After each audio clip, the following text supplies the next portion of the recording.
नमस्कार, मैं Saraswati health advisory channel से। आज हम बेहद गंभीर मुद्दे पर बात करने वाले हैं। जी हाँ, हम कोविड-19 के बारे में बात करने वाले हैं। आपने देखा ही होगा कि 2020 में और 2021 में आई इस महामारी ने कितनों को मौत के मुंह में ढकेल दिया और आज भी इसकी कोई सटीक एंटीडोट अवेलेबल नहीं है। तो हम जब तक इसकी कोई दवाई नहीं आ रही है, इस बीमारी का कोई सटीक समाधान नहीं आ रहा है, हम सावधानियां रखकर अपने आप को इस वायरस से बचा सकते हैं। सबसे पहले तो मैं आपको सजेस्ट करूंगी कि आप यात्रा को अवॉइड करें। यदि फिर भी आप यात्रा आपको करना है या फिर आपको करनी पड़ रही है तो आप अपने घर जाएं या किसी अन्य के घर जाएं या किसी से भी मिलने जा रहे हैं तो आप वहाँ पहुँचते ही सबसे पहले अपने आप को हाइजीन करें, सैनिटाइज करें और स्नान करें। उसके बाद आप जहाँ भी जा रहे हैं वहाँ 2 दिन तक आप डिस्टेंस मेंटेन करके उन लोगों से बातचीत करें।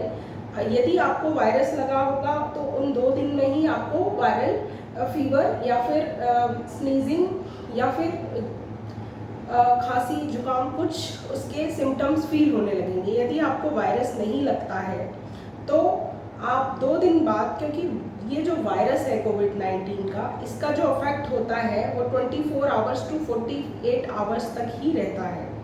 तो 48 आवर्स भी अगर हम लेकर चलते हैं तो 2 दिन का समय लगता है इसको ऑटोमेटिकली डिसअपियर होने में।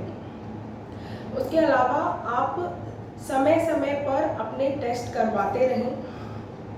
आप जो टेस्ट की एक्यूरेट रिपोर्ट जहाँ से मिलती है, एक्यूरेट टेस्ट होते हैं, वो लैब्स का मैं नाम बता देती हूँ।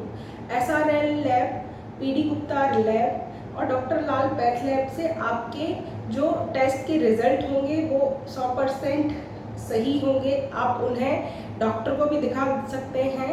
हर एक डॉक्टर और हर जगह इन लैब्स की वैलिडेशन होती है। उसके अलावा यदि हम बात करें, आपके घर में बुजुर्ग हैं तो बुजुर्गों की इम्यूनिटी जो पावर होती है उतनी प्रतिकारक क्षमता नहीं होती है, तो आपको उनको बेहद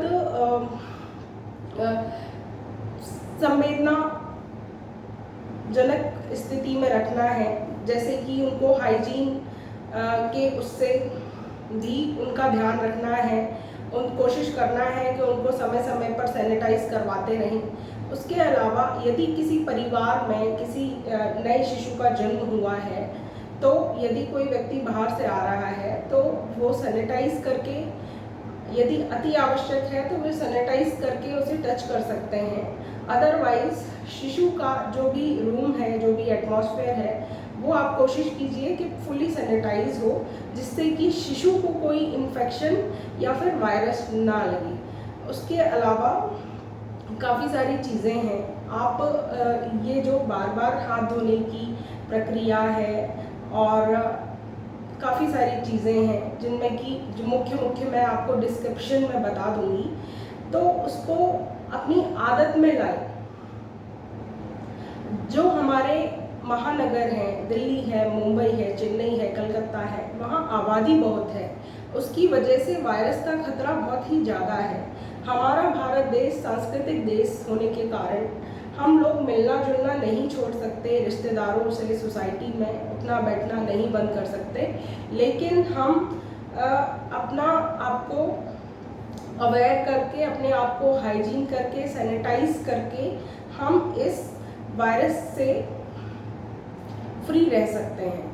तो जो भी आपको इसके बारे में जानकारी चाहिए तो मैं आपको डिस्क्रिप्शन में कुछ जानकारियाँ भेज दूंगी, आप हमें कमेंट भी कर सकते हैं। एक बहुत ज़रूरी बात ये है कि यदि आपका कोई रिश्तेदार या आपके घर में कोई हॉस्पिटल में एडमिट है और उनकी स्थिति ऐसी है कि वो घर में भी एडमिट रह सकते हैं, तो अभी कोविड के केसेस महानगरों में, अन्य नगरों में बढ़ रहे हैं, तो कृपया करके आप उनको अपने घर ले आइए, क्योंकि हॉस्पिटल्स में अभी इन्फेक्शन स्प्रेड है, इन्फेक्शन वायरल फैला हुआ है, तो उनकी तबीयत और ज़्यादा खराब हो सकती है। तो यदि आप उनको घर में लाते हैं तो आप बेटर केयर कर पाएंगे हॉस्पिटल से। आज के लिए बस इतना ही, मिलते हैं, धन्यवाद।